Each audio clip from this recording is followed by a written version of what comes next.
Hi students, here I am discussing paper 4 of B.Ed first semester, Understanding Disciplines and Subjects. Our first unit is School Subjects.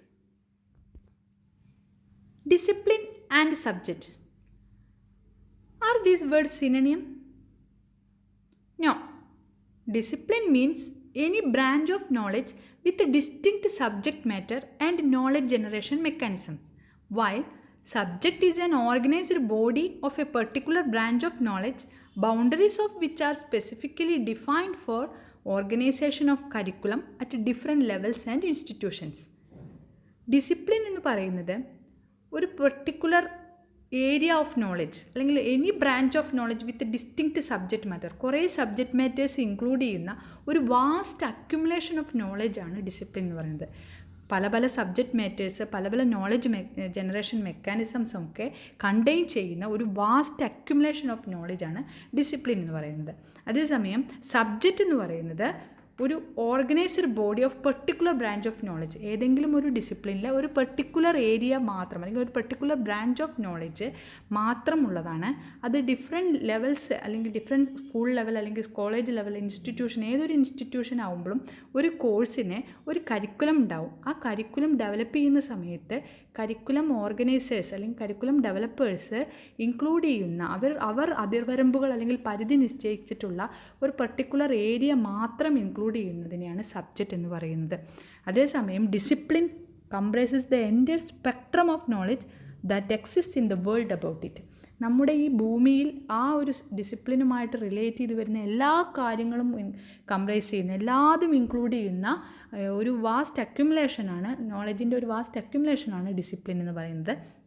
Subject എന്ന് പറയുന്നത് ഒരു school curriculum develop ചെയ്യുമ്പോൾ അല്ലെങ്കിൽ ഒരു കോളേജിൽ ഒരു കോഴ്സിൻ്റെ കരിക്കുലം ഡെവലപ്പ് ചെയ്യുമ്പോൾ ആ കരിക്കുലം ഡെവലപ്പേഴ്സ് നിശ്ചയിച്ചിട്ടുള്ള അവർ ലിമിറ്റ് നിശ്ചയിച്ചിട്ടുണ്ട്. ഇന്ന കാര്യങ്ങൾ ഇൻക്ലൂഡ് ചെയ്യണം, ഏതെല്ലാം കാര്യങ്ങൾ ഒഴിവാക്കണം.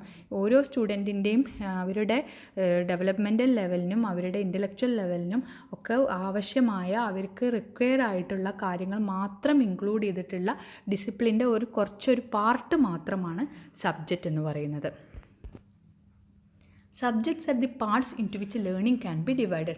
ലേണിങ്ങിനെ, അറിവിനെ ഡിവൈഡ് ചെയ്തിട്ടുള്ള പാർട്ടുകളാണ് സബ്ജക്ട്സ് എന്ന് പറയുന്നത്. It is a branch of knowledge that is taught and researched at the school, college or university level. School ലെവലിൽ, കോളേജ് ലെവലിൽ അല്ലെങ്കിൽ യൂണിവേഴ്സിറ്റി ലെവലിൽ പഠിപ്പിക്കുന്ന അല്ലെങ്കിൽ റിസർച്ച് ചെയ്യപ്പെടുന്ന ബ്രാഞ്ച് ഓഫ് നോളജുകളാണ് അല്ലെങ്കിൽ ഡിസിപ്ലിൻ്റെ ഒരു പാർട്ട് ഓഫ് നോളജ് മാത്രമാണ് സബ്ജക്ട്സ് എന്ന് പറയുന്നത്. സ്കൂൾ സബ്ജക്ട്സിനെ നമുക്ക് പർട്ടിക്കുലറായിട്ട് പറയുമ്പോൾ എന്ത് പറയാം? സ്കൂളിൽ പഠിപ്പിക്കുന്ന സബ്ജക്ട്സിനെ സ്കൂൾ സബ്ജക്ട്സ് എന്ന് പറയുന്നു. School subjects R defined as an area of knowledge that is studied in school. സ്കൂളിൽ പഠിപ്പിക്കുന്ന ഡിഫറെൻറ്റ് സബ്ജക്ട്സിനെ നമ്മൾ സ്കൂൾ സബ്ജക്ട്സ് എന്ന് പറയുന്നു. രണ്ട് ഡെഫിനിഷൻ നോക്കാം. സ്കൂൾ സബ്ജക്ട്സും ഡിസിപ്ലിനും എന്താണെന്ന് പറഞ്ഞു.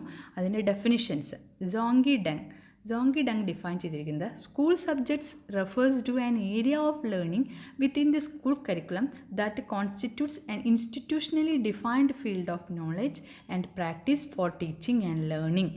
ടീച്ചിങ്ങിനും ലേണിങ്ങിനും ആവശ്യമായിട്ടുള്ള കരിക്കുലത്തിൽ ഓരോ ഇൻസ്റ്റിറ്റ്യൂഷനെ ബേസ് ചെയ്ത് ഡിഫൈൻ ചെയ്തിട്ടുള്ള നോളജിന്, ഏരിയ ഓഫ് ലേണിങ്ങിനെയാണ് സ്കൂൾ സബ്ജക്റ്റ് എന്നാണ് സോങ്കി ഡങ് ഡിഫൈൻ ചെയ്തിരിക്കുന്നത്.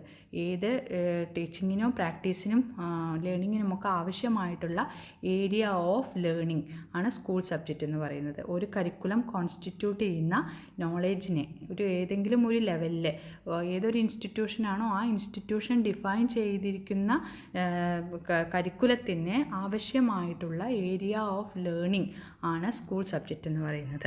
വേറൊരു ഡെഫിനിഷൻ അംനോൺ കാർമൻ്റെ definition: a school subject is an organised framework that gives meaning and shape to curriculum content, teaching and learning activities.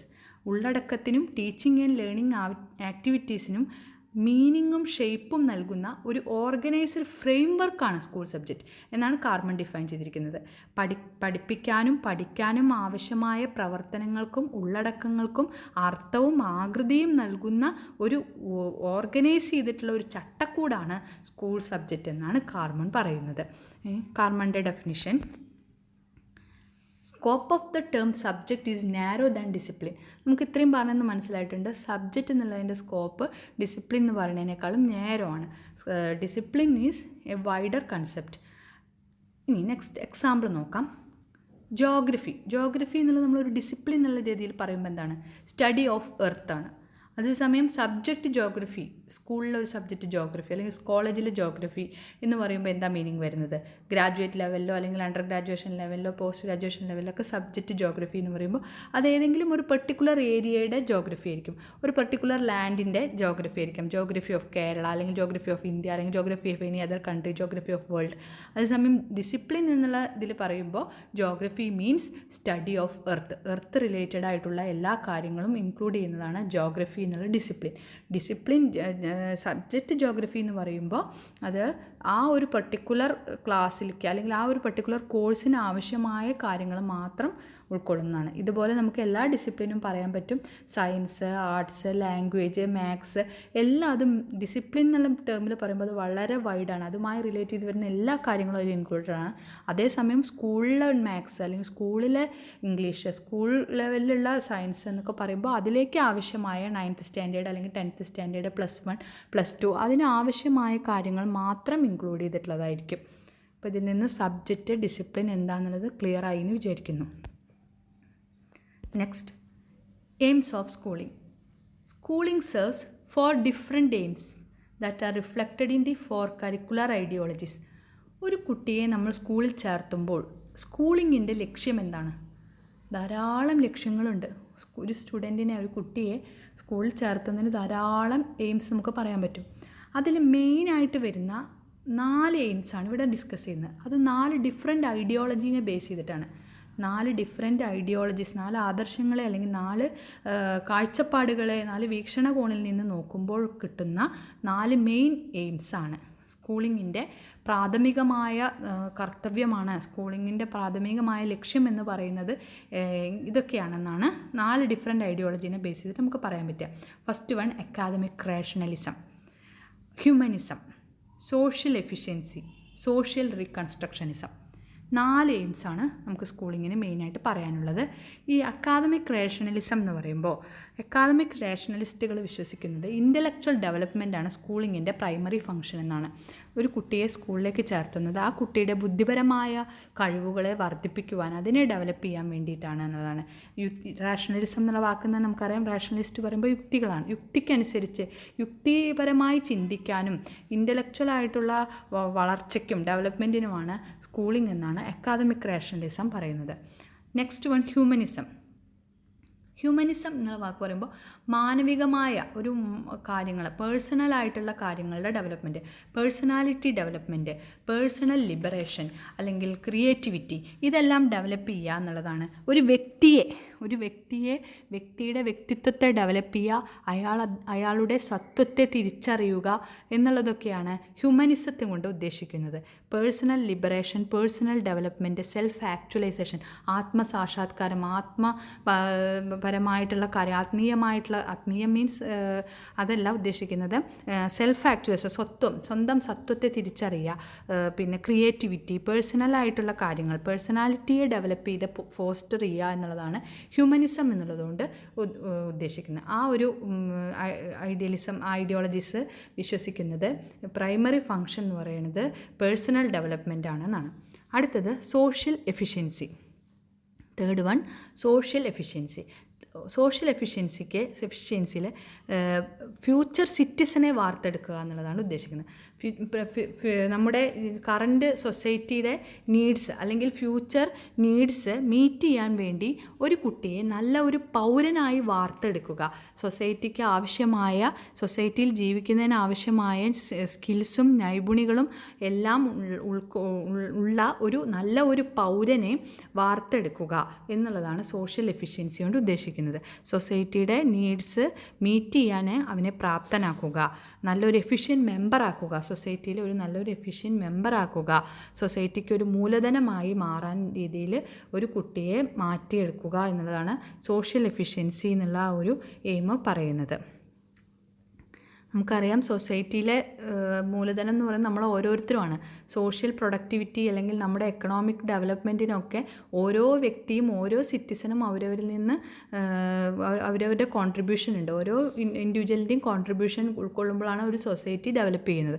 അപ്പോൾ ഓരോ സിറ്റിസണും അവരവരുടെ കടമകളും കർത്തവ്യങ്ങളും അവകാശങ്ങളും ഒക്കെ അറിയുമെങ്കിൽ മാത്രമേ നല്ലൊരു സിറ്റിസൺ ആവാൻ പറ്റുകയുള്ളൂ. അപ്പോൾ അങ്ങനെ സോഷ്യൽ എഫിഷ്യൻസി ഉണ്ടാക്കുക, സൊസൈറ്റിയിൽ നല്ലൊരു സിറ്റിസൺ ആക്കുക എന്നുള്ളതാണ് സ്കൂളിങ്ങിൻ്റെ എയിം എന്നാണ് ഈ ഒരു ഐഡിയോളജി വെച്ച് പറയുന്നത്. Next one, social reconstructionism. Social reconstructionism എന്ന് പറയുമ്പോൾ സോഷ്യൽ കോണ്ടെക്സ്റ്റിൽ സോഷ്യൽ ഇഷ്യൂസിനെയൊക്കെ സ്വന്തം ഒരു വ്യൂ പോയിന്റിൽ നിന്ന് അനലൈസ് ചെയ്യാനും അതിനെതിരെ ആക്ഷൻസ് എടുക്കാനും സ്റ്റുഡൻറ്റിനെ അല്ലെങ്കിൽ ഒരു കുട്ടിയെ പ്രാപ്തനാക്കുക എന്നുള്ളതാണ് സ്കൂളിങ്ങിൻ്റെ എയിം എന്നാണ് ഇവർ വിശ്വസിക്കുന്നത്. നമ്മുടെ സൊസൈറ്റിയിൽ ധാരാളം സോഷ്യൽ ലെവൽസ് ഉണ്ടാവും, സോഷ്യൽ ഇൽസ് ഉണ്ടാവും, ഇൻഈക്വാലിറ്റീസ്, ഇൻജസ്റ്റിസ്, പോവർട്ടി, അങ്ങനെ ധാരാളം അനീതികളും അക്രമങ്ങളൊക്കെ നടക്കുമ്പോൾ അതിനെ സ്വന്തം ഭാഗത്ത് നിന്ന് അനലൈസ് ചെയ്ത് സ്വന്തമായ ഒരു സ്റ്റാൻഡ് പോയിൻ്റ് ഉണ്ടായി സ്വന്തമായി ആക്ഷൻസ് ഉണ്ടാക്കാനും, അതായത് അതിനെ സൊസൈറ്റീനെ ഒന്ന് റീകൺസ്ട്രക്റ്റ് ചെയ്യാൻ, റീഫോം ചെയ്യാൻ, ഒരു റീഫോമറുടെ ലെവലിലേക്ക് കുട്ടിയെ ഡെവലപ്പ് ചെയ്യുക എന്നുള്ളതാണ് സ്കൂളിങ്ങിൻ്റെ മെയിൻ എയിം എന്നാണ് ഈ ഒരു ഐഡിയോളജി വിശ്വസിക്കുന്നത്.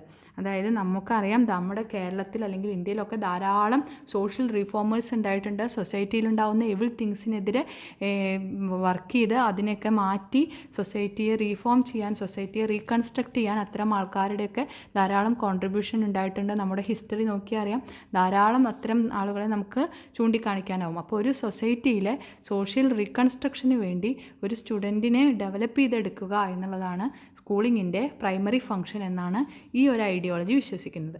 അപ്പോൾ primary of function of schooling 4 മെയിനായിട്ട് പറയാൻ പറ്റും. Academic rationalism, humanism, social efficiency, social reconstructionism. ആദ്യത്തെ ഐഡിയോളജി വെച്ചിട്ട് ഇൻ്റലക്ച്വൽ ഡെവലപ്മെൻറ്റിനാണ്, ബുദ്ധിപരമായ വളർച്ചയ്ക്കാണ് സ്കൂളിന് പോകുന്നത് എന്നാണ് പറയുന്നത്. സെക്കൻഡ് വണ്ണിൽ പേഴ്സണൽ ഡെവലപ്മെൻറ്റ് ആണ് സ്ട്രെസ് കൊടുക്കുന്നത്. മൂന്നാമത്തതിൽ ഫ്യൂച്ചർ സിറ്റിസനെ വാർത്തെടുക്കുക, പ്രിപ്പയറിങ് ഫ്യൂച്ചർ സിറ്റിസൻസ് ആണ്. നാലാമത്തത് സോഷ്യൽ റീകൺസ്ട്രക്ഷൻ എന്ന് പറഞ്ഞു കഴിഞ്ഞാൽ for addressing social ills and problems, social reform and reconstruction, അതിനാണ് സ്ട്രെസ് കൊടുക്കുന്നത്. സൊസൈറ്റിയിലെ എല്ലാ പ്രോബ്ലത്തിനെതിരെയും അല്ലെങ്കിൽ എല്ലാത്തിനെയും സോഷ്യൽ കോണ്ടെക്സ്റ്റിൽ സോഷ്യൽ ഇഷ്യൂസ്, ഭാവിയിൽ ഉണ്ടാവാൻ പോകുന്ന പ്രശ്നങ്ങളെയൊക്കെയും മനസ്സിലാക്കി അതിനെ അനലൈസ് ചെയ്ത് അതിനെതിരെ ആക്ഷൻസ് ഉണ്ടാക്കി സൊസൈറ്റിയെ റീകൺസ്ട്രക്റ്റ് ചെയ്യുക എന്നുള്ളതാണ് സോഷ്യൽ റീകൺസ്ട്രക്ഷനിസം കൊണ്ട് ഉദ്ദേശിക്കുന്നത്. അപ്പോൾ 4 മെയിൻ ഫങ്ഷൻസാണ് പറഞ്ഞത്. That's all for today. Thank you.